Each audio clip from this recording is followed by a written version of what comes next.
अस्सलाम वालेकुम। अच्छा, आज हम लोग का जो चैप्टर है वो चैप्टर 19 है, जो उसका जो नाम है पावर एसी है।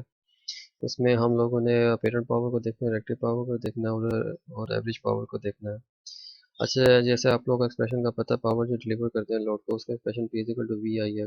और वी और करंट के जो साइनसॉइडल फॉर्म्स है जनरल फॉर्म्स के अंदर, वो हम लोग की फॉर्मेट ये लिखा हुआ है, जिसमें आप पहले भी आपको डिस्कस कर दिया कि ये आपकी इसकी जनरल फॉर्मेट है वोल्टेज की वेव फॉर्म की, और करंट की वेव फॉर्म की ये जनरल फॉर्म ये वाली है, जिसमें आपका थीटा जो फेज डिफरेंस को रिप्रेजेंट कर रहा है। करंट के जब आपका रेजिस्टिव लोड होगा थीटा आपका 0 डिग्री होगा, जब आपका इंडक्टिव केस होगा उसमें आपका 90 होगा, और कैपेसिटिव केस में -90 होगा। क्योंकि इंडक्टिव केस में +90 होगा तो आपका जो है लीड करता है वोल्टेज करंट को बाय 90 डिग्री, और आपका कैपेसिटर केस के अंदर जो आपका करंट जो है लीड करता है 90 वोल्टेज को बाय 90 डिग्री।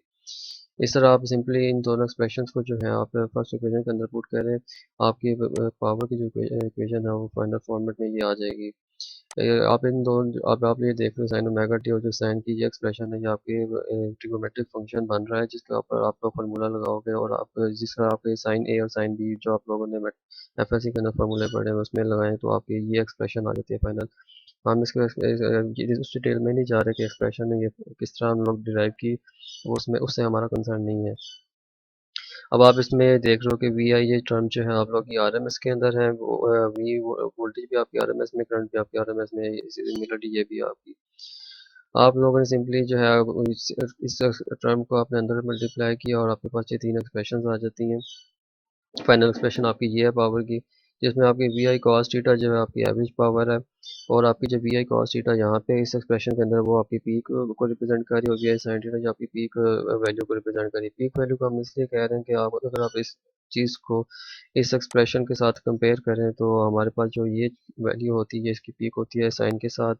इसी तरह जो आपकी ये वाली वैल्यू है वो पीक है इस साइन के साथ, और ये वाली वैल्यू जो है वो पीक है इस साइन के साथ, इस कॉस के साथ, इसलिए हम इसको पीक वैल्यू कह रहे हैं। अब हमने ये जो अब हमारे पास फाइनल एक्सप्रेशन आई है पावर की, हमने इसका बिहेवियर चेक करना है कि पावर का रेजिस्टिव सर्किट के अंदर क्या होता है, और इंडक्टिव के अंदर क्या होगा, और कैपेसिटिव के अंदर क्या इसका इफेक्ट होगा। पावर का क्या रिलेशन फाइनल बनेगा। आपको जैसे पता है रेजिस्टिव का केस के अंदर जो होता है आपका एंगल जो है आपका वोल्टेज और करंट जो है आपके इन फेज होती है, और 0 डिग्री होता है फेज डिफरेंस। तो आप सिंपली 0 डिग्री इसमें आप पुट करेंगे तो आपकी एक्सप्रेशन जो है तो फाइनली ये वाली एक्सप्रेशन आ जाएगी, जिसमें आपका वी आई जो है आपका रिप्रेजेंट कर रहा है एवरेज और डीसी टर्म को, और हम सिंपली इसी को यूज़ करेंगे। आपको पता है पावर इन रेजिस्टर जो है वी आई है, इसी को आप कह सकते हो v equal to I r करता है स्केयर आर हो जाता है, और या v square over r. Similarly ये आर एम एस की voltage r m s value है आपकी वोल्टेज और करंट की, इसको आप इसमें वी मैक्सिमम में चेंज करो तो उसका फार्मूला है we maximum divide by two, I maximum divide by two, आपकी ये एक्सप्रेशन आ जाएगी। ये चीज़ आपकी इसके इक्वल भी है। ये सारी क्वेश्चन एक्सप्रेशन जो है कि यार रेजिस्टेंस की पावर के इक्वल है। इस तरह अगर आप लोगों ने अगर कैलकुलेट करनी है एनर्जी डिसिपेट कितनी हो रही है रेजिस्टर के अंदर, उसका formula W is equal to p t, जबकि आपका जो टी है ये रिप्रेजेंट कर रहा है टाइम पीरियड को, और आप लोगों ने सिंपली उसको एक्सप्रेशन को आप लोगों ने ओपन किया, पावर आपका वोल्टेज और करंट के इक्वल होता है, और टाइम पीरियड जो है आपका रेसिप्रोकल फ्रीक्वेंसी है। ये आपका फाइनल एक्सप्रेशन है जो कि आपका एनर्जी कैलकुलेट कर रहे हो डिसिपेट हो रही है जो रजिस्टर के अंदर जॉउल के अंदर। सिंपली आप लोग ये देखोगे ये एनर्जी डिसिपेशन इन जॉउल्स के अंदर, और आपकी ये पावर डिसिपेशन इन वाट के अंदर होती है। अपेरेंट पावर की तरफ अगर हम आए तो अपेरेंट पावर का जो एक्सप्रेशन है वो आपका S equal to we i है। ये याद रखिए ये आपका डिफरेंट चीज़ है आपकी उस पी इक्वल टू वी आई से। अपेरेंट पावर के जो यूनिट्स होते हैं आपके वोल्ट एम्पेयर होते हैं, जबकि आपके पावर के जो सिंपल यूनिट होते हैं वो वाट होते हैं। अपेरेंट पावर आपको इस तरह यानी कि याद रख सकते हैं अपेरेंट पावर होती क्या है। इसमें आप कह सकते हैं कि जनरेशन जिस तरह आप लोग किसी प्लांट में पावर जनरेट हो रही है तो उसकी एक कैपेसिटी होती है कि कितनी पावर की यानी कितने किलो वोल्ट एम्पेयर जो है वो कितने इसकी जनरेट हो रहे हैं। इस तरह उस पावर को ट्रांसमिट कराने के लिए और ट्रांसमिशन लाइन यूज होती हैं जो कि उस पावर को हैंडल करने की एबिलिटी रखती हैं। इसी तरह वो आपकी ट्रांसमिशन लाइन डिस्ट्रीब्यूशन लाइन्स की तरफ जाती हैं। डिस्ट्रीब्यूशन नेटवर्क से जब आपके पास घर के अंदर वो पावर आती है तो आगे लोड लगा होता है जिसको वो पावर पहुंचती है, और वो डिपेंड करती है कि आप आपकी जो ट्रांसमिशन लाइन्स है वो उसकी कितनी एबिलिटी है उस करंट को वो वो हैंड कैरी कर सके। उसके लिहाज से ही आपकी जो घर के जो लोड हैं वो डिज़ाइन किए जाते हैं कि उसको उतनी पावर की जो केबल है उसके उसको वो विथस्टैंड कर सकती है, उतनी करंट उतनी लोड को वो चला भी सकती है। इसकी मैं सिंपल एग्जांपल इस लिहाज से इस तरह देता हूँ कि जिस तरह आप लोग यूपीएस जो है अगर आप बाज़ार से खरीदते हैं तो उसके जो पैकिंग होती है उसके ऊपर लिखा होता है, उसके ऊपर लिखा होता है वोल्ट एम्पेयर जो है, वोल्ट एम्पेयर जो है उसमें गिवन होगा। फॉर एग्जांपल मैं करता हूँ 1000 वोल्ट एम्पेयर का भी यूपीएस होता है जो आपको मार्केट में अवेलेबल है। तो इसमें जो आपको ये 1000 वोल्ट एम्पेयर जो लिखे हैं वो आपका पेरेंट पावर है, वो आपकी पावर नहीं है, वो आपकी वाट नहीं है, वो पावर सिंपल पावर नहीं, वो आपकी पेरेंट पावर है। इसलिए इस केस के अंदर अगर आपका वो जो यूपीएस है वो अगर वो ऑपरेट कर रहा है 220 वोल्ट के ऊपर, तो आप लोग सिंपली आप करंट कैलकुलेट कर सकते हो कि ये डिवाइस जो है आपकी यूपीएस जो है कितना करंट आपको दे सकती है। उसके लिहाज से आप फिर आप लोड डिज़ाइन, लोड मतलब आप लोग देख सकते हो कि साथ कितना लोड हम लोग लगा सकते हैं। जैसे घर के अंदर आप लोग कितने उसके ऊपर पंखे चला सकते हो, यहाँ से आप लोग सिंपली जो है आप लोग कैलकुलेट कर सकते हो as equal to S over v करके। तो एस जो आपका 1000 वोल्ट एम्पेयर और वी जो है 220 वोल्ट है, और यहाँ से आपका जो है करंट आ जाएगा तकरीबन 4 एम्पेयर। तो इस 4 एम्पेयर के अंदर आप लोग क्या क्या चीज़ें लगा सकते हो ये आप लोग उसमें देख सकते हैं। बाकी चीज़ों की कैलकुलेशन करते हैं फिर घर के लोड की। इस तरह अगर आपको कहीं कहीं यूपीएस के ऊपर आप लोगों को पावर गिवन होती है, वो आपको एक्सप्रेशन होगी 1000 वाट होगा, 1000 वाट अगर गिवन है तो इसमें लाजमी आपको पावर फैक्टर भी गिवन होगा उस यूपीएस का। तो पावर फैक्टर जब आपके पास गिवन होगा तो आप लोग सिंपली आप कैलकुलेट कर सकते हो करंट यहाँ से इस एक्सप्रेशन के जरिए p equal to p I cos theta के जरिए। जबकि आपका जो वोल्टेज आपको पता है 220 वोल्ट है, पावर जो है आपको 1000 वाट गिवन है, कॉस थीटा जो आपका कोई वैल्यू गिवन है जहाँ से आप लोग करंट निकाल सकते हो। ये जो पावर पीरियड पावर आपकी बहुत यानी कि इम्पोर्टेंट है। इसके ज़रिए आप लोग देख सकते हो कि डिवाइस कितना करंट आपका यानी कि प्रोड्यूस कर सकती है, जिसके लिहाज से आप लोग पूरे घर के अंदर जो जितनी डिवाइसेस आप लोग ऑपरेट उसके ऊपर करवा सकते हो यूपीएस के ऊपर। ये आप लोग याद रखें, ये आप लोगों की असाइनमेंट भी इसके ऊपर बेस करेगी, मैं आप लोगों को असाइनमेंट जो दूंगा। सिंपली आप लोगों ने यहाँ पे से एस की एक्सप्रेशन वी आई आ गई, वी की जो है आपको एक्सप्रेशन बताइए आई जेड है, और आई की एक्सप्रेशन वी और जेड है। ये आपकी दो एक्सप्रेशन आ जाती हैं सिंपली। एवरेज पावर जो है आपको पता है वी आई कॉस थीटा है, और ये वी आई टर्म जो है आपके यहाँ पे अपरेंट पावर के बन गई है, और आपका जो पावर फैक्टर है आपका वो इक्वल हो गया P over S. Power factor आपका एफ पी से भी डिनोट करते हैं जो कि आपका कॉस थीटा के इक्वल है। पी ओवर एस करेंगे तो ये जब आपका वन तब होगा जब आपकी एवरेज पावर जो होगी इक्वल होगी, ये जब आपकी एवरेज पावर इक्वल होगी पेरेंट पावर के।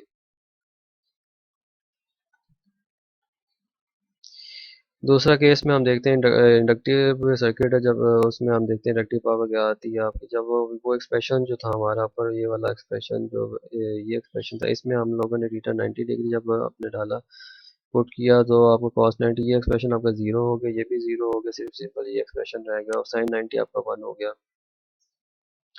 सिंपल आपका ये एक्सप्रेशन आ गया। अब आप इसमें देख रहे हो कि आपकी जो ये एक्सप्रेशन है इसमें आपकी जो फ्रिक्वेंसी है वो डबल है as compare to the frequency of the input voltage और करंट की। अगर आप लोग इसको इस तरह देखो कि आपकी ये इनपुट वोल्टेज है और ये आपकी इनपुट करंट है, और इनपुट इस करंट के अंदर आप लोग देख लो आपकी जो फ्रिक्वेंसी आ रही है, जो फाइनल इक्वेशन आई है उसकी दो फ्रिक्वेंसीज हैं, ये दो वेव फॉर्म्स हैं जो कि इस इक्वेशन को जस्टिफाई करती है। अच्छा, इंडक्टिव के केस में ये होता है कि आपका पावर जो है वो एनर्जी जो है आपकी इंडक्टर एब्जॉर्ब करता है, फिर पॉजिटिव साइकिल के अंदर, और जो नेगेटिव साइकिल होता है उसमें एनर्जी रिलीज करता है। तो हम इसमें ये भी कह सकते हैं कि अगर हमारी जितनी एनर्जी हम लोग यूज़ कर रहे हैं उतनी एनर्जी जो है रिलीज कर रहे हैं, वापस अपने सोर्स को वापस भेज रहे हैं, तो हमें फिर हम कौन सी पावर यूज़ कर रहे हैं जिसकी वजह से हम लोग अपने इलेक्ट्रिसिटी बिल दे रहे हैं। इसका आंसर ये है कि जब आप लोगों की एनर्जी जिस टाइम पे एब्जॉर्ब आप लोग कर रहे होते हैं उस टाइम पे आप लोगों का जो फेज डिफरेंस है, ये फेज डिफरेंस जो है आपका वोल्टेज, ये करंट का और जो वोल्टेज का इस फेज डिफरेंस की वजह से आप लोग एनर्जी जो है वो कंपनी से बारो कर रहे होते हैं, जिसकी वजह से आप लोग अपने इलेक्ट्रिसिटी बिल पे करते हो। इस फेज डिफरेंस को जितना आप लोग मिनिमाइज करेंगे, फॉर एग्जांपल अगर आपकी वोल्टेज की वेव फॉर्म जो है ये है अगर, और करंट की वेव फॉर्म अगर इस तरह जिस तरह रजिस्टिव केस के अंदर आती है, जो दोनों इन फेज होते हैं, करंट की और जो वोल्टेज की वेव फॉर्म होती है दोनों इन फेज होते हैं, रजिस्टिव केस में उसमें आपकी पावर जो होती है ज़्यादा यूज़ नहीं हो रही होती। हो रही होती है, लेकिन इतनी ज़्यादा नहीं होती। अगर आप लोगों ने इस चीज़ को पावर फैक्टर, जो आपका पावर फैक्टर है जो इन दोनों का आपस में ये मिनिमाइज करोगे, अप्रोक्सीमेटली 1 के इक्वल लेके आओगे, तब आप कम से कम इलेक्ट्रिसिटी बिल पे करोगे। यही चीज़ इंडस्ट्रीज़ के अंदर की जा रही होती है कि ताकि कम से कम बिजली जो है वो उसका यूज़, बिजली जो है यूज़ कम की जाए, उसका इलेक्ट्रिसिटी बिल कम आए। सिमिलरली आपका एक्सप्रेशन जो है आपका जो रिएक्टिव पावर का है वो Q is equal to q l is equal to we I sine theta हो गया, और इसके जो यूनिट्स है वोल्ट एम्पेयर रिएक्टिव है। ये सिंपली आप लोग याद रखिएगा कि यूनिट्स आपने लाजमी लिखने हैं, we a are volt ampere reactive. For inductor जो है आपका, अगर थीटा आपका 90 डिग्री है तो सिंपली आपका क्यू एल जो है वी आई आ जाएगा।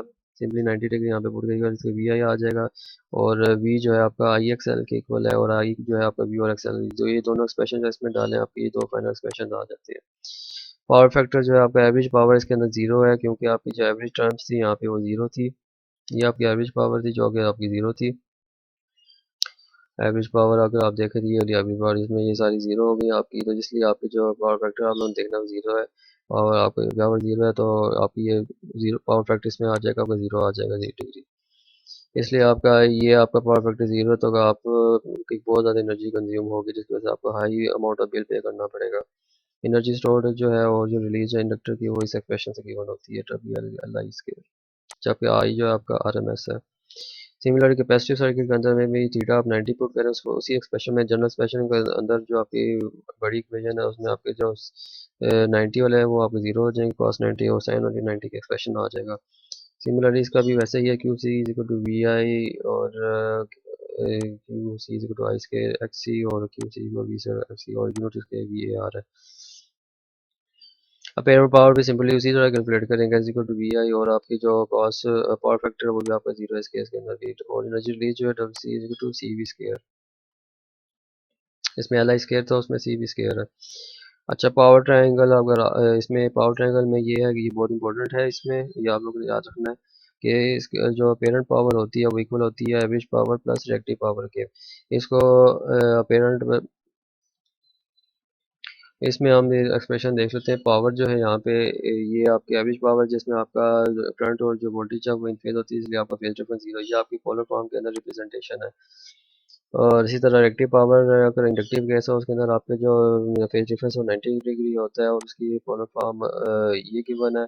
इस तरह अगर आपका कैपेसिटर केस है उसमें फेज डिफरेंस 90 होता है, लेकिन उसमें लीड लैग होता है, जिसकी वजह से ये -90 शो किया गया है, और पोलर फॉर्म इसकी एक्सप्रेशन ये गिवन है।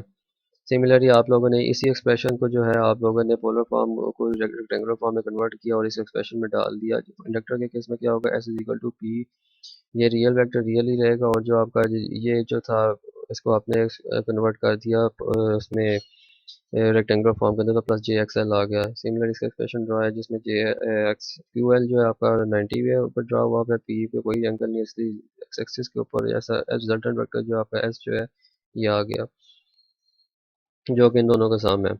इसी तरह कैपेसिटिव लोड के लिए भी यही चीज़ गिवन है, जिसमें क्यू सी जो है आपका -90 है, जिसमें वो नीचे ड्रॉप हुआ हुआ है, और आप पी जो आपका जीरो है, और एस आपका दोनों का सम आ गया। अगर सर्किट का, अगर सर्किट में अगर दोनों कंपोनेंट्स है, अगर फॉर एग्जांपल इंडक्टिव लोड भी है और कैपेसिटिव लोड भी है, जो रिएक्टिव पावर होगी वो आपकी होगी difference of reactive powers of inductor और capacitor, q l minus q c होगी टोटल जो है। अगर ये आपकी इम्पीडेंस डायग्राम है जो हम लोगों ने पिछले चैप्टर्स में पढ़ी है, तो आप लोगों की जो इम्पीडेंस डायग्राम होगी, अगर इस केस में क्या होगी, जो अपेरेंट पावर, रिएक्टिव पावर और एवरेज पावर के केस के अंदर, ये आपकी पावर है सिंपल, जो कि एक्स एक्सिस के ऊपर ड्रॉ है, जिसका 0 डिग्री एंगल है। ये आपकी टोटल रिएक्टिव पावर है, ये क्यू टी है, जो कि q l inductive power minus q c के ऊपर डिपेंड करती है, जिसमें आपका क्यू को पता है आपको, क्यू एल जो है आई स्केयर एक्स एल है, और क्यू सी जो है आई स्केयर एक्स सी है। इसमें साई कॉमन निकालें, q x l minus x c आ जाएगा, और एस जो है आपका आई स्केयर जी आ जाएगा। या आपका एस जो है ये भी होता है, इसका s is equal to s के is equal to p square plus q square. या आप ये पाइथागोरस थ्योरम है, जहाँ आप ये भी लगा सकते हैं s equal to under root p square plus q square. ये सिंपल से एक चीज़ है। या आप ये भी लगा सकते हो s total is equal to P total plus J Q total. ये प्लस माइनस जे है, ये कोई भी चीज़ हो सकती है आपकी, यानी कि डिपेंड करती है कौन सी रिएक्टिव पावर किसकी ज़्यादा है, इंडक्टिव की ज़्यादा है या कैपेसिटर की ज़्यादा है। ये क्यू टोटल उसके ऊपर डिपेंड करेगी। अगर तो आपका क्यू टोटल जो है वो इंडक्टिव है तो उस केस के अंदर आपका ये प्लस जे आ जाएगा। अगर आपका जो है क्यू टोटल कैपेसिटिव है तो आपका माइनस जे आ जाएगा। आप लोग इस तरह भी फाइंड कर सकते हो। ये तीनों चीज़ें जो हैं ये सेम है। सिंपली हम लोग एक एग्जांपल करते हैं जिसमें सिंपल आर एल लोड है आपका, वोल्टेज आपको गिवन है, आपने करंट फाइंड करना है, रियल पावर फाइंड करनी है, और आप लोगों ने जो है पेरेंट पावर फाइंड करनी है, रिएक्टिव पावर फाइंड करनी है। करंट आपका क्या है, आपका i is equal to v over z t. V आपका 10 volt at an angle 0 degree, z t आपका क्या है 3 प्लस जे 4। सिंपली आपने फाइंड किया, आपके पास ये एक्सप्रेशन आ गई, आंसर आ गया, और एंगल आपका ये आ गया। ठीक है, हो गया। रेडियल पावर आपकी क्या, p equal to I square r. Simple formula आप लोगों ने लगाया, जो आपको ये गिवन है, ये आपको बताया यहाँ पे, ये p equal to I square r. I square r लगाया, आई स्क्वायर आपको पता है 2 एम्पेयर है, और आर जो है 3, तो आपने पुट की 12, आपके पास वाट आ गई। Q l equal to I square q l x l है, ये ओके, ये एक्सप्रेशन आपके आई स्क्वायर एक्स एल ये है, और क्यू सी भी आई स्क्वायर एक्स सी है। ठीक हो गया। तो हम लोग यहाँ पे देख लेते हैं, एक्सेल आ गया, तो ये 16 वी ए आ रहा है, ये एक्टिव पावर आ गई। तो टोटल आपकी कौन सी होगी, वो अपेरेंट पावर कितनी होगी, s equal to p plus J q l. इसमें आपका प्लस जे इसलिए है कि आपका इंडक्टिव लोड है, और 12 watt plus j 16 v a r l, और आपका 20 वोल्ट एम्पेयर आ गई। आपने रेक्टेंगुलर फॉर्म को, या पोलर फॉर्म में, फेजर फॉर्म में कन्वर्ट कर दिया, पोलर फॉर्म में एक ही बात है। जो ये आपकी इसी रिप्रेजेंटेशन आ गई, इसको आपने ड्रॉ करना है। तो पावर आपकी 12 वोल्ट, जिसका एंगल 0 है, क्यू जो आपका 90 है के ऊपर है। ठीक हो गया। और जो आपकी एस है वो आपका 20 है, और आपका जो एंगल है 53.13 जो है इसका एंगल है, ये आ गई। ये आपकी पावर ट्रायंगल डायग्राम आ गई। अच्छा, अब आप एक याद रखें बात कि कोई भी सिस्टम है आपके पास, फॉर एग्जांपल सीरीज का सिस्टम है या पैरेलल का सिस्टम है आपके पास, तो आप लोगों ने हर उसकी ब्रांच की जो है ना रियल पावर कैलकुलेट करनी है, आपने रेक्टिव पावर कैलकुलेट करनी है उस हर ब्रांच की, और आपने जो है टोटल रियल पावर पे कैलकुलेट करनी है सब ब्रांचेस की प्लस करके। फिर टोटल रिएक्टिव पावर कैलकुलेट करनी है, वो जो कि सबका डिफरेंस होगा, सब ब्रांचेस की अंदर जितने भी कैपेसिटिव लोड लगे हैं या इंडक्टिव लोड लगे हैं उन सब का डिफरेंस होगा। और फिर आप लोगों ने टोटल अपीरेंट पावर फाइंड कर लेनी है, जो कि डिपेंड करती है क्यूटी के ऊपर और पीटी के ऊपर, जो ये एक्सप्रेशन से आप लोग फाइंड करेंगे। इस तरह पावर फैक्टर आप लोग फाइंड कर लोगे, जो इस पूरे सिस्टम का डिपेंड करता है टोटल पावर के ऊपर, और टोटल अपीरेंट पावर के ऊपर, टोटल एवरेज पावर के ऊपर, और टोटल अपीरेंट पावर के ऊपर। ये नोट में नहीं आप लिखा हुआ है, तो total real reactive and apparent power is independent of load connected series parallel और सीरीज पैरेलल। अब इसमें ये बता रहा है कि जैसे मर्जी आपका लोड लगे हो, मतलब यहाँ पे आप सीरीज पैरेलल में है लगे हुए, ये सीरीज में आ रहा है, ये दोनों पैरेलल में है। तो आप लोगों ने इसको ये नहीं देखना कि कौन सा, मतलब हम इसको सॉल्व करें पैरेलल में करके फिर दोबारा सीरीज में करें। आपने सिंपली क्या करना है कि सब ब्रांचेस की जो है, यानी कि एक ये ब्रांच है, एक ये ब्रांच है, और एक ये ब्रांच है, इन सब की जो है आप लोगों ने पहले फाइंड करनी है real power, apparent power, reactive power. इसी तरह आपने इसकी भी फाइंड करनी रियल, रिएक्टिव और अपीरेंट पावर, इसकी भी आपने फाइंड करनी रियल, अपीरेंट और रिएक्टिव पावर। फिर सब की रियल पावर्स आपस में ऐड हो जाएंगी, और सब की जो रिएक्टिव पावर्स हैं आपस में इंडिविजुअली ऐड हो जाएंगी। फिर आखिर में आप लोगों ने इस टोटल अपीरेंट पावर आपने निकालनी है, जो इस पूरे सिस्टम के लोड के ऊपर डिपेंड करती है। इस तरह सिंपल है, आपका एग्जांपल है एक, हम इसमें देखनी है टोटल पावर कितनी है, टोटल रिएक्टिव पावर कितनी है, टोटल अपीरेंट पावर कितनी है, और पावर फैक्टर कितना है। लोड वन आपका जो है, जिसमें आपके देख रहे हो जीरो रिएक्टिव पावर है, और आपकी जो पावर है एवरेज पावर जो है आपकी वो 100 वाट है। ठीक हो गया। सिमिलरली आपकी जो ये आपका लोड है, उसमें आपका टोटल रिएक्टिव पावर जो है आपकी 700 वाट है, और इसमें 200 वाट आपकी एवरेज पावर है। इस सिमिलरली यहाँ पे 1500 वाट है, और 300 वाट आपकी एवरेज पावर है।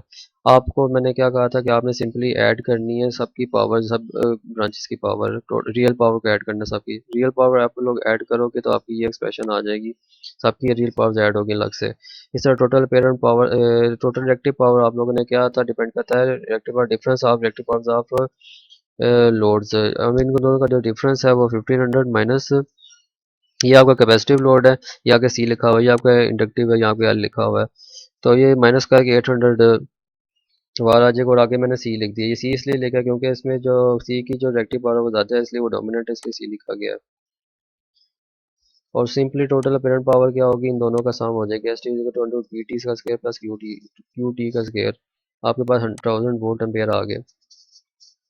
पावर फैक्टर आप लोगों ने निकालना टोटल, तो वो आपका पी टी और एस टी हो जाएगा 600 वाट और 1000 वोल्ट एम्पेयर 0.6 लीडिंग। लीडिंग इसलिए लिखा है, ये कैपेसिटिव केस है।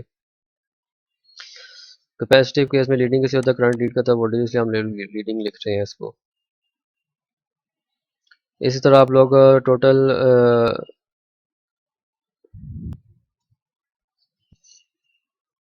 टोटल करंट भी आप लोग निकाल सकते हो। एस टी का आपको पता है वी आई होता है, एस टी आपको अपने ऊपर यानी कि फाइंड कर ले 1000 वोल्ट एम्पेयर और वोल्टेज आपकी 100 वोल्ट है, यहाँ पे आपका 10 एम्पेयर आ गया। आप लोग यहाँ से जो है एंगल भी निकाल सकते हैं। P is equal to we I cos theta लगाएं, थीटा जो है आपका फेज एंगल बिटवीन वोल्टेज और आई एम, और आपको ये पता है ये कॉस थीटा जो है आपका एफ पी के इक्वल है, जो कि पावर फैक्टर है। और यहाँ से आप लोग थीटा निकालें, theta is equal to cos inverse F P की आपको वैल्यू पता, आप लोगों ने जो निकाल लिया वो आपको 0.6 है, 53.13 भी आ जाएगी। एंगल आप इस तरीके से और भी निकाल सकते हैं, जब आप इस एक्सप्रेशन को अगर आप लोग देखो S equal to P total P और माइनस जे क्यू टी, ठीक हो गया। जो आपका टोटल पी है वो आपका 600 वाट है, और जो आपका जो क्यू टोटल है वो आपका 800 वाट है, ठीक हो गया। आप सिंपली इस जो आपकी जो ये रेक्टेंगुलर फॉर्म है, इसको आप लोगों ने कैलकुलेट करना है पोलर फॉर्म के अंदर। तो पोलर फॉर्म के अंदर जब आप लोग करोगे तो आपके पास ये आएगा 1000 वोल्ट एम्पेयर, ये आपका आ गया, ये चीज़ एक्सप्रेशन आ गई 1000 वोल्ट। और आपके पास इसके साथ एंगल भी आ जाएगा पोलर फॉर्म के अंदर, जबकि यहाँ पे हमने एंगल नहीं कैलकुलेट किया, एंगल हम लोगों ने बाद में कैलकुलेट किया इसके थ्रू, इन फार्मूलेस के थ्रू, पावर फैक्टर के थ्रू। तो ये आपका जो एंगल यहाँ पे आएगा वो आपका एंगल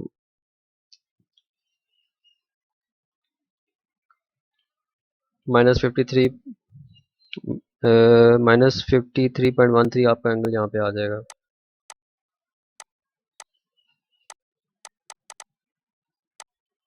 ठीक हो गया, क्योंकि ये माइनस में आपका ये आपका कैपेसिटिव केस है, इसलिए आपका जो है ये माइनस में आया जी। सिमिलरली आप लोगों ने ये ड्रॉ कर लिया। पावर आपको पता है 600 वाट है, और आपका जो टोटल रिएक्टिव पावर है वो आपकी 800 वाट है, जो डाउनवर्ड डायरेक्शन में कैपेसिटिव केस है। और जो आपकी टोटल अपीरेंट पावर आ गई वो आपकी डाउनवर्ड में ड्रा हो गई, जो कि आपकी 1 किलो वाट है। और आपका जो एंगल इसका आया था यहाँ पे वो माइनस में था, और वो 53.13 आ गया। ये चीज़ आप लोगों ने ध्यान में रखनी है। सिमिलरली इस एक्सप्रेशन में हम देखते हैं, ये आपकी एग्जांपल है, इसमें आपने टोटल पावर फाइंड करनी है, टोटल रिएक्टिव पावर फाइंड करनी है, और टोटल अपीरेंट पावर और पावर फैक्टर फाइंड करना है टोटल। फिर आपने पावर ट्रायंगल स्केच करनी है, उसके बाद डब्ल्यू आर फाइंड करना है, फ्रिक्वेंसी 160 हर्ट्ज के ऊपर, डब्ल्यू सी फाइंड करना है, डब्ल्यू एल फाइंड करना है। ये आपकी एनर्जीज हैं जो डिसिपेट हो रही है रेजिस्टर के अंदर, कैपेसिटर के अंदर और इंडक्टर के अंदर 60 हर्ट्ज के ऊपर। सिमिलरली आप लोगों ने यहाँ पे जो है करंट फाइंड किया, i is d over z t, आपके पास ये फाइनल एक्सप्रेशन आ गई। टोटल पावर क्या आपका होता है आई स्क्वायर आर, ये 600 वाट आ गया आपके पास। और रिएक्टिव पावर आपकी कौन सी होती है, Q I square XL 700 V R L आ गई, और क्यू सी भी आपके पास आ गया आई स्क्वायर एक्स सी करके हुआ। तो आपके पास चाहिए टोटल रिएक्टिव पावर, चाहिए टोटल रिएक्टिव पावर में क्या होता है, डिफरेंस हो जाएगा इन दोनों के रिएक्टिव पावर्स के, इंडक्टर और कैपेसिटर की। वो आपका 800 वी आर आ गया, और इसमें कैपेसिटर की ज़्यादा है तो वो कैपेसिटर डोमिनेंट है। और आपका जो एस टी जो होगा ये इस तरह आ गया एक्सप्रेशन आपका 1000 वोल्ट एम्पेयर, ये 0.6 लीडिंग है। सिमिलरली ये मैं चीज़ आपको बता चुका हूँ, ऊपर आप लोग एंगल फाइंड करने, ऐसा आप किस तरह और भी फाइंड कर सकते हो पोलर फॉर्म के थ्रू भी, और उसको पोलर को फिर आप दोबारा रेक्टेंगुलर में भी कर सकते हो। सिमिलरली ये चीज़ें दोबारा ड्रा की गई उसी तरह जिस तरह ऊपर ड्रा की गई थी। और ये आपका डब्ल्यू आर आ गया, वी आर आपको पता है वोल्टेज अक्रॉस रेजिस्टर जो है 6 ओम है, V R I R I आपको पता 10 एम्पीयर 10 इंटू 660 हो जाएगा। इस तरह वोल्टेज अक्रॉस इंडक्टर जो है वो 7 इंटू 10 70 हो जाएगा, और जो 15 इंटू 10 150 हो जाएगा वोल्टेज अक्रॉस कैपेसिटर, जो यहाँ पे गिवन है। ये 60 70 और 150 करंट आपको पता है 10 10 है, और मेगा जो आपको 2 पाई एफ है। मेगा जो 2 पाई एफ है, यहाँ पे आपको फ्रिक्वेंसी आपको पता है, पाई का भी पता है 3.14 है, और उसे ये सिंपली आप मल्टीप्लाई करें आपकी 377 आ जाएगी। एग्जाम्पल ये लिए हम देखते हैं, ये काफ़ी इंपॉर्टेंट एग्जाम्पल है। ये हम लोग हमारी लास्ट एग्जाम्पल है, इसके बाद हम लोग लेक्चर को एंड करेंगे। अच्छा, इस एग्जांपल में क्या है, ये आपको सर्किट गिवन है, ये आपका एक तरह से घर का सर्किट है, एक घर घर का लोड है जो कि पैरेलल के अंदर वायरिंग हुई होती है घर की। तो ये आपका सोर्स है, ये आपके बल्ब लगा हुआ है, ये आपका हीटिंग एलिमेंट है कोई, ये आपकी मोटर है, ये आपका कोई कैपेसिटिव लोड है। आप लोगों ने फाइंड क्या करना है, टोटल पावर फाइंड करनी है हर ब्रांच की, रिएक्टिव पावर फाइंड करनी है हर ब्रांच की, फाइंड करनी है पेरेंट पावर फाइंड करनी है हर ब्रांच की, और पावर फैक्टर फाइंड करना है आपने हर ब्रांच का फाइंड करना है। यानी कि इस ब्रांच का जो है आपने ये सारे कंपोनेंट फाइंड करने हैं, इस ब्रांच के भी ये सारे कंपोनेंट फाइंड करने हैं, इसके भी ये सारे कंपोनेंट्स फाइंड करने हैं। आपने फिर बाद में टोटल पावर फाइंड करनी है पूरे सर्किट की, total reactive power, total apparent power और टोटल पावर फैक्टर मालूम करना है, फिर उसको स्केच भी करना है, और फिर आपने आखिर में करंट देखना है कि ये सोर्स है ये कितना करंट दे यानी कि प्रोड्यूस कर रही है, यानी कि ये लोड जो है आपसे कितना करंट मांग रहे हैं दूसरे महीनों के अंदर। बल्ब्स आपके पास 12 है और 60 वाट का एक बल्ब है, तो इसका मतलब 720 वाट आ गए। इसकी रिएक्टिव पावर कोई नहीं है, तो इसलिए 0 वोल्ट VAR आ गया। अपेरेंट पावर आपकी क्या है, इक्वल टू VI आपका क्या पावर के इक्वल होता है। आपकी जो अपेरेंट पावर है वो आपकी इक्वल होगी एवरेज पावर के। इस तरह आपका पावर फैक्टर जो है रेजिस्टिव के केस के अंदर जो है वो 1 है। ये आपके बल्ब जो रेजिस्टिव एलिमेंट है। हीटिंग एलिमेंट के केस में क्या आपकी पावर 6.4 किलो वाट, जी 6.4 किलो वाट है। आपका रिएक्टिव पावर 0 है क्योंकि इंडक्टिव नहीं है ये। और आपकी जो अपेरेंट पावर है वो आपकी इक्वल हो जाती है सिंपली एवरेज पावर के, तो इसलिए आपका पावर फैक्टर भी 1 हो गया जिस तरह ऊपर आया है। मोटर के केस के अंदर आपका क्या है, आपको एफिशिएंसी गिवन है 82%, और पावर फैक्टर आपको गिवन है 0.72। इंडक्टिव केस है लैगिंग है, और 5 हॉर्स पावर इसकी आउटपुट पावर है। Output power 5 input power, sorry, जिसके आप लोगों ने इसको ऑपरेट करना है जितनी पावर के ऊपर, ये इसकी इनपुट पावर है 5 हॉर्स पावर। 5 हॉर्स पावर को आप लोगों ने 746 वाट के साथ मल्टीप्लाई किया, तो आपकी ये पावर उसमें वाट में आ जाएगी, क्योंकि 1 हॉर्स पावर इक्वल टू 746 होता है। सिंपली आप लोगों ने इस एक्सप्रेशन को आप लोगों ने किया, ये जो आपका एक्सप्रेशन है efficiency is equal to P out over P in into 100। ठीक, आपने एफिशिएंसी जो है आपकी 0.82 आ गई, और आपने ये एक्सप्रेशन किया, ये आपकी आउटपुट पावर है, डिवाइड किया आप लोगों ने इसको एफिशिएंसी से। इनपुट और तो चल जाएगी, एफिशिएंसी नीचे आ जाएगी, और सिंपली आपकी पावर इनपुट आ जाएगी अपनी 9468.18। पावर फैक्टर आप लोग निकाल लें इसका, F P is equal to cos theta, theta is equal to cos, आपको पावर फैक्टर का पता है आपको 0.76 है, यानी सॉरी 0.72 है। 0.72 आपने पावर फैक्टर उसमें इनपुट की है वैल्यूज़ की, और आपके पास जो थीटा है आपके पास ये वैल्यू आ गई। यहाँ से आप लोग जो है इसकी अपेरेंट पावर निकालें, F P is equal to P over S के फार्मूले के थ्रू। पावर आपको कैलकुलेट आप लोगों ने कर ली है, और पावर फैक्टर आपको पता है कि 0.72 है। सिंपली आप यहाँ पे पुट कर आपके पास अपेरेंट पावर आ जाएगी। Q is equal to we I sine theta लगाएं आप फार्मूला। अच्छा, वी आई जो है आपका जो है यहाँ पे एक्सप्रेशन है, ये आपका एस के इक्वल है, जो कि आपकी वैल्यू यहाँ पे गिवन है, वो आप लोगों ने सिंपली पुट किया आपने ये, और थीटा की वैल्यू जो आप लोगों ने जो कैलकुलेट किया वो आप लोगों ने पुट की है। इन दोनों को सॉल्व करें आप लोगों का ये फाइनल वैल्यू आ जाती है, ये वाली V R L. Similarly capacitive load है आपके पास, अगर कैपेसिटिव लोड ये वाला कैपेसिटिव लोड है, इसके लिए भी आप लोगों ने पावर कैलकुलेट करनी है, एवरेज पावर, रिएक्टिव पावर और अपेरेंट पावर, और पावर फैक्टर मालूम करना है। तो वो आपका क्या आएगा, करंट आप लोगों ने पहले मालूम किया क्योंकि आपके पास करंट आपको रिक्वायर्ड है, जो कि आपको सारी एक्सप्रेशन के अंदर आप लोगों को रिक्वायर्ड आ गया पावर फाइंड करने के लिए, कैपेसिटी रिएक्टिव पावर फाइंड करने के लिए। तो करंट आपका क्या आ गया, ई ओवर जेड, जेड आप लोगों का वही टोटल इम्पिडेंस है इस ब्रांच की, 9 - 12 J, ये आ गया।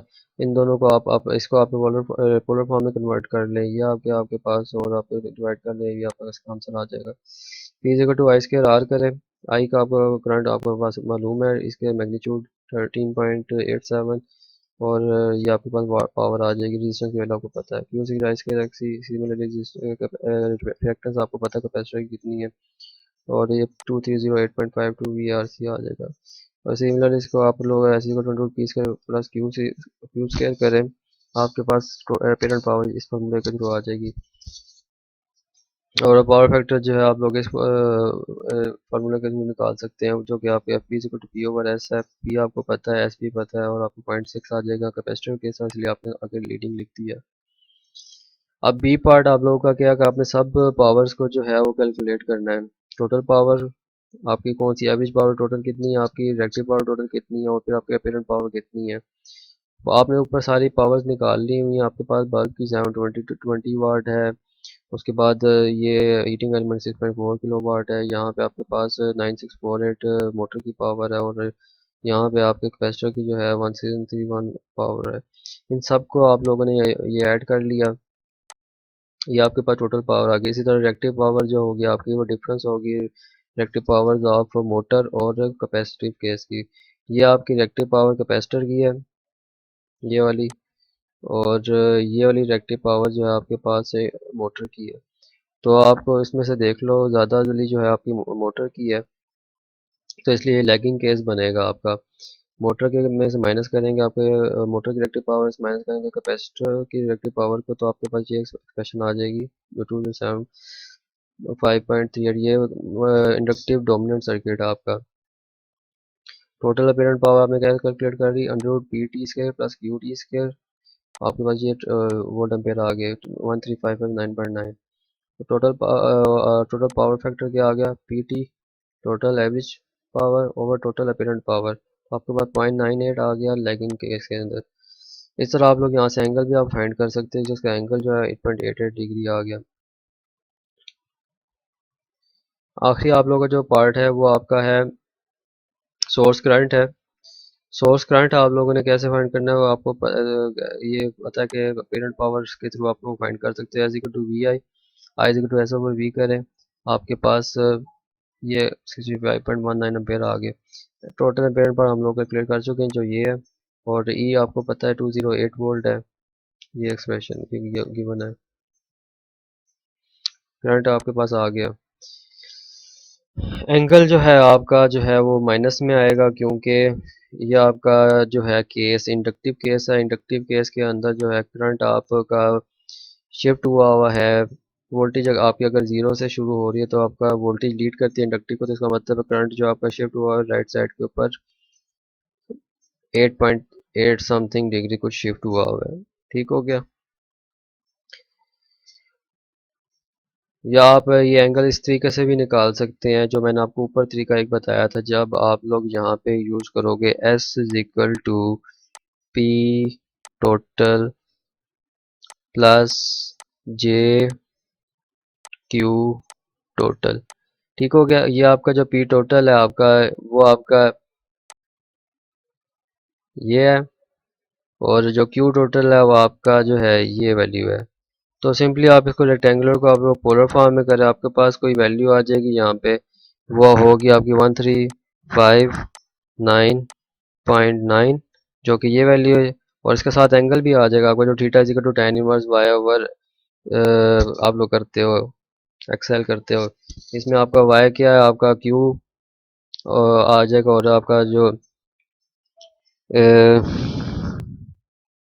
जो आपका theta is tan inverse Y over X ना, ये आपका वाई कंपोनेंट आ गया और ये आपका एक्स कंपोनेंट आ गया। जब इसको मल्टी डिवाइड करोगे आपस में, तो उसका tan इनवर्स लोगे तो आपके पास एंगल आ जाएगा 8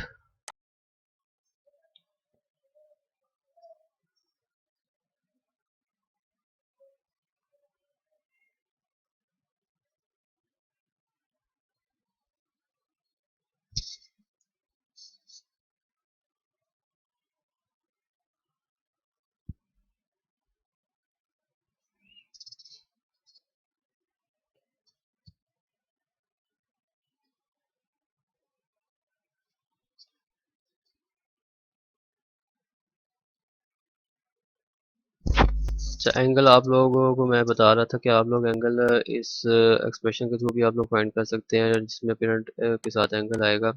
एस टी जो है आप लोगों का हो जाएगा उसमें पी टोटल और plus j x l j q l j Q total sorry, जो कि इंडक्टर का है।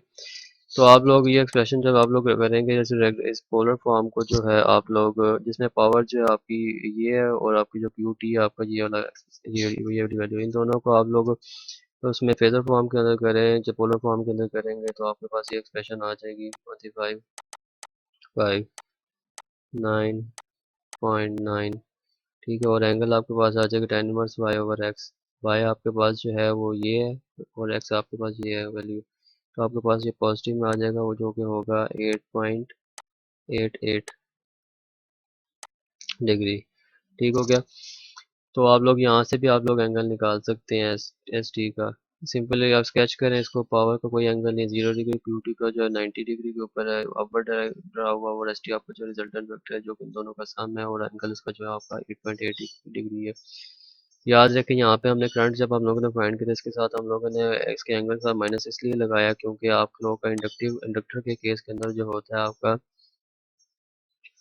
माइनस लगाया, तो आपका राइट शिफ्ट किया उसने आपका, ये वोल्टेज की अगर वेव फॉर्म है तो आपके अंदर ये याद रहे कि आपके इंडक्टर के केस के अंदर वोल्टेज लीड करती है करंट को। ठीक है, तो जिस केस के अंदर अगर आपका ये जो -8.8 है तो इसका मतलब करंट आपका कहीं यहाँ से शुरू हो रहा होगा, और वोल्टेज की वेव फॉर्म इसलिए पहले आ रही है और करंट की बाद में आ रही है, इसलिए आप लोगों ने ये माइनस लगाया यहाँ पे, जो कि जस्टिफाई करती है इस बिहेवियर को कि वोल्टेज लीड करती है करंट को by 90 degree in inductive case. आज आज के लिए इतना ही, लेक्चर काफ़ी है, और नेक्स्ट में मैं आप लोगों को डिटेल में बताऊंगा कि यूपीएस आपके पास अगर है तो उसमें करंट जो है किस तरह हम लोग फाइंड कर सकते हैं। उसके बाद आपका जो एक फाइनल टॉपिक होगा इस चैप्टर में से वो पावर फैक्टर करेक्शन का होगा, कि हम पावर फैक्टर को इम्प्रूव कैसे कर सकते हैं ताकि हमारा जो बिल है वो कम से कम आए। ओके, अल्लाह हाफिज़।